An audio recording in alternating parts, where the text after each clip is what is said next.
Hello, students. I hope you all are fine.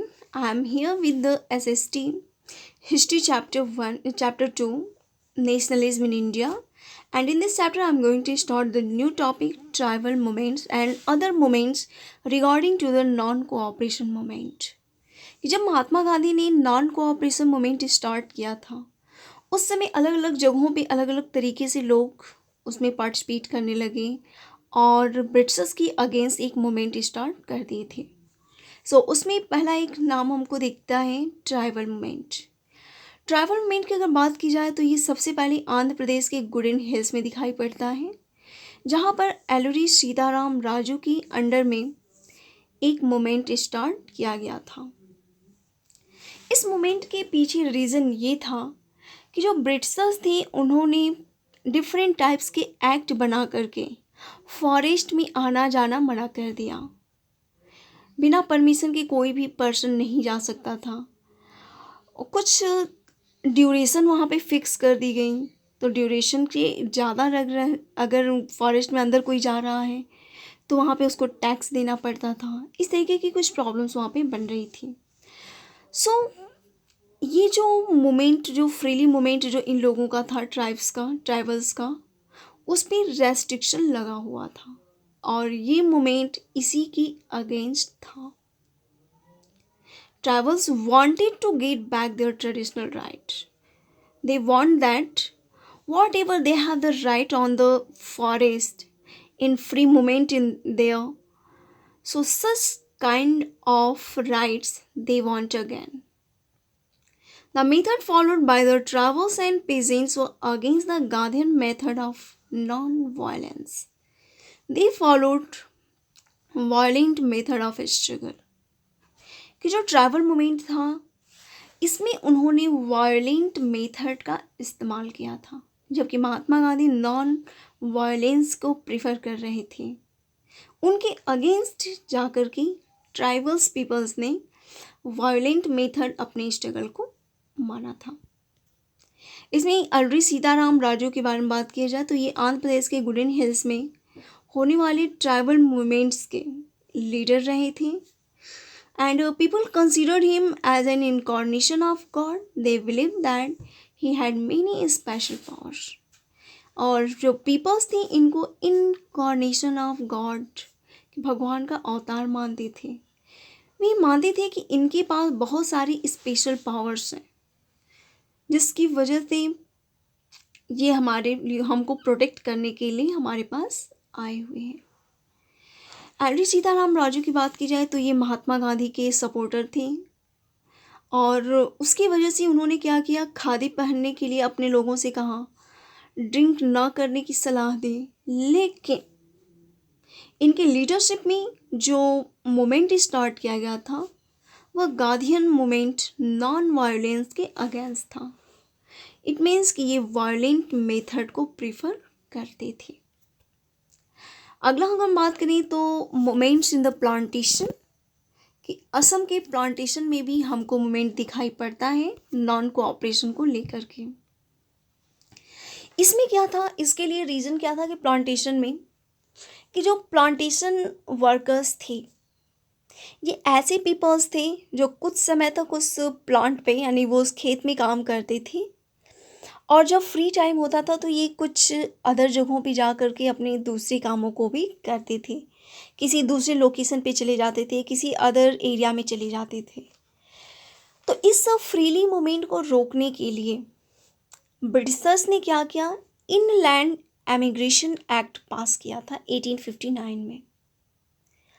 और यही reasons था कि ये जो प्लांटेशन वर्कर्स थे वे मूवमेंट स्टार्ट किए थे। So let we start this one.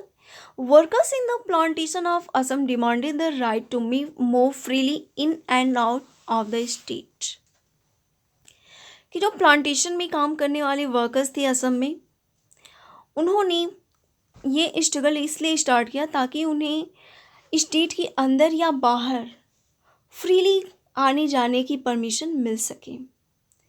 Way inland emigration act 1815 को वो अपोज कर रहे थे, उसका विरोध कर रहे थे, क्योंकि इसी एक्ट की वजह से पीपल्स एक तो लंबे समय तक बाहर नहीं जा सकते थे। अगर वो जा भी रहे हैं तो परमिशन लेनी पड़ती थी, वो कहाँ जा रहे हैं, कितनी दिनों के लिए जा रहे हैं, ये सारी इन्फॉर्मेशन देनी पड़ती थी। इसलिए वे अपने इस फ्री मोमेंट्स को वापस चाहते थे। जब उन्होंने नॉन कोऑपरेशन मूवमेंट के बारे में सुना तो वे वापस आए और उन्होंने ये सोचा कि अब गांधी राज आ रहा है और सभी को उनके विलेज में ही ज़मीनें मिल जाएंगी। लेकिन हुआ क्या कि वे उनको पकड़ लिया गया, फिर वापस उनको जहाँ पे उनको वर्क करना था या प्लांटेशन वर्क, जो असम का प्लांटेशन एरिया था, वहाँ पे वापस उनको भेज दिया गया था। That is the moments in the plantations. Next अगर हम बात करें तो withdrawal of the non cooperation movement, कि नॉन कोऑपरेशन मूवमेंट को वापस क्यों लिया गया, तो इसके हिंट हमने कुछ समय पहले भी दिया था कि महात्मा गांधी ने नॉन कोऑपरेशन क्यों स्टार्ट किया था। 1922 में फरवरी मंथ में आपके यूपी गोरखपुर के पास में ही एक एरिया है चौरी चौरा, जहाँ पे लोगों ने क्या किया, वायलेंट की तरफ मुड़ गए और उन्होंने एक पुलिस स्टेशन को आग लगा दी, जिसकी वजह से लगभग 22 पुलिसमैन वहाँ पे मर गए थे। इसकी वजह से महात्मा गांधी बहुत ज़्यादा अपसेट हुए और उन्होंने नॉन कोऑपरेशन मूवमेंट को वापस लेने की बात कही थी। एंड दूसरी चीज़ थी कि अर्बन एरियाज़ में ये जो मूवमेंट था वो धीरे धीरे स्लो होने लगा था, तो इसलिए लोगों को थोड़ा सा नॉन वायलेंस सत्याग्रह को और ज़्यादा ट्रेन करने की कमी उन्होंने महसूस की थी।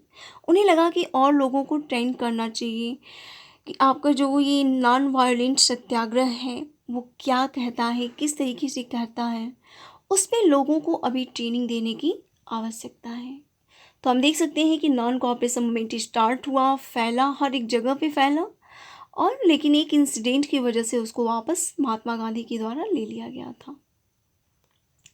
अगला हम देखेंगे significant of non cooperation movement, कि ये वापस तो ले लिया गया लेकिन क्या इसकी महत्वाकांक्षा थी, ये इसकी महत्व, अगर हम बात करें इम्पॉर्टेंस क्या था। So we can say that non cooperation movement was a large scale mass movement. It attract common people from all society group, कि ये एक ऐसा मोमेंट था जो बड़े पैमाने पे इसमें लोग जुड़ते चले गए थे, कॉमन पीपल्स तक इसमें इन्वॉल्व हुए थे और हर एक जगह से इन्वॉल्व हुए। अर्बन एरियाज में भी स्टार्ट हुआ, विलेज में भी स्टार्ट हुआ, ट्राइबल पीपल्स के द्वारा, वर्कर्स के द्वारा, इनमें कहा जाए तो हर एक तरीके के सोसाइटी के लोग इस नॉन कोऑपरेशन मूवमेंट में अपना पार्टिसिपेशन दिए थे। नॉन कोऑपरेशन मूवमेंट एंड खिलाफत movement went together, so they promote Hindu Muslim unity. अब ये जब नॉन कोऑपरेशन मूवमेंट स्टार्ट किया गया था उस समय खिलाफत मूवमेंट भी चल रहा था और इन दोनों के साथ चलने की वजह से हिंदू मुस्लिम यूनिटी को भी बहुत ज़्यादा सपोर्ट मिला था।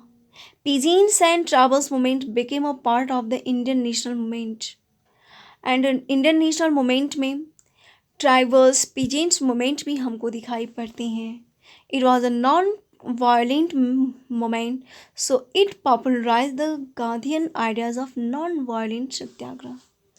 और ये नॉन वायलेंट होने की वजह से नॉन वायलेंट सत्याग्रह के आइडिया को बहुत ज़्यादा लोगों ने पसंद किया था।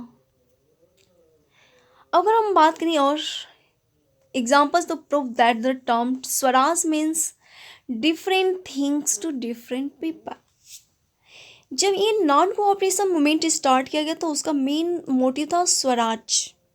उसमें सबका ड्रीम था कि हमारा अपना हो, स्वराज होना चाहिए। अब ये जो स्वराज था, ये जो वर्ड था, हर एक तरीके के लोगों के लिए अलग अलग था। जैसे अर्बन एरियाज़ के लोगों के लिए इसका मतलब कुछ अलग था, ट्राइबल्स पीपल के लिए कुछ अलग दिखाई देगा, आपके कॉमन पीपल्स के लिए कुछ अलग दिखाई देगा, जो लीडर्स हैं उनके लिए कुछ अलग में था। तो हम देखते हैं कि ये जो टर्म है अलग अलग तरीके के लोगों के लिए कैसा कैसा रहा है, तो हम हर एक जगह से देखेंगे कि the term swaraj means self rule और dominion state for the Congress people. It is the type of government granted by British in other self-governing colonies of Australia and Canada.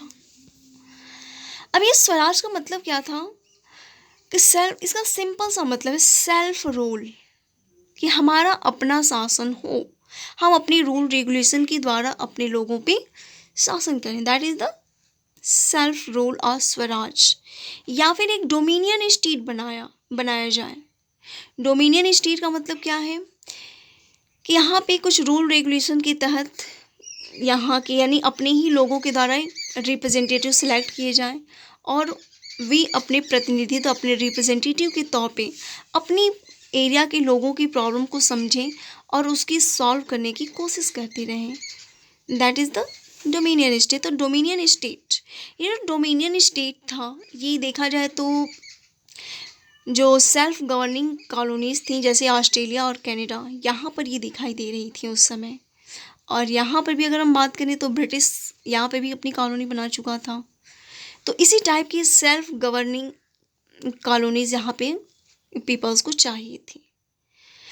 To peasant यानी कांग्रेस पीपल तो इस idea को लेकर चल रहे थे कि हमको सेल्फ गवर्निंग गवर्नमेंट चाहिए, यानी हम अपने तरीके की अपने लोगों के लिए अपनी रूल रेगुलेशन बनाए, अपने गवर्न कर सकें। तो ये कांग्रेस पीपल ये मानते थे। अब दूसरी बात करें पीजेंट्स के लिए कि to peasants in Awadh swaraj means reduction in tax, abolition of begar और force labour and social boycott of oppressive landlords. अगर हम अवध की पीजेंट्स जो किसान थे उनकी अगर बात की जाए, उन्होंने स्वराज का मतलब ये निकाला कि टैक्स में रिडक्शन, कि जो टैक्स पीपल्स पे कर रहे हैं, पीजेंट्स पे कर रहे हैं, उनको कम किया जाए। एबलिशन ऑफ बेगार, बेगार का मतलब फोर्सफुली काम कराना, तो इस बेगार के लिए को ख़त्म करना।